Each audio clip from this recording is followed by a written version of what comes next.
Zamisel so dobili na internetu, saj denimo v Grčiji stalno pripravljajo tovrstne tekme.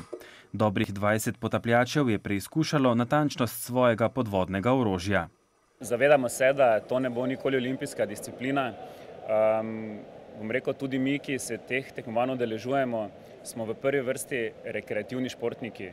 Je pa precej statično okolje, tako da je mogoče malo lažje vse skupaj v bistvu se skoncentrirati na tarčo, ker morje je tista tarča gibljiva, riba, ki plava mimo tebe. Tekmovali so v 3 kategorijah s puškami do 90 oziroma 110 cm dolžine in v posebnem razredu brez omejitev. Pri disciplinah 90 pa 110 je natančnost ključna, medtem kot pa pri disciplini No Limit smo pa tudi razdaljo povečali in si vsak tekmovalec sam izbere razdaljo, s katere bo streljal. V odvisnosti od tega, koliko je od ničelne točke odmaknjen, pa dobiva bonus točke.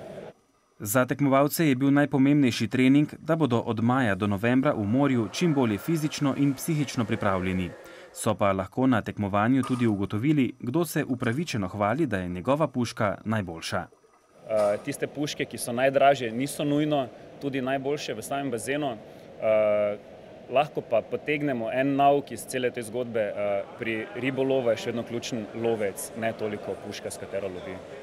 Ena puška je bila v pristanu vendarle v središču pozornosti. Edinstven, 2 metra dolg izdelek je Aleš Mencinger zelo izpilil. Seveda je z njim tekmoval v kategoriji, kjer ni bilo omejitev.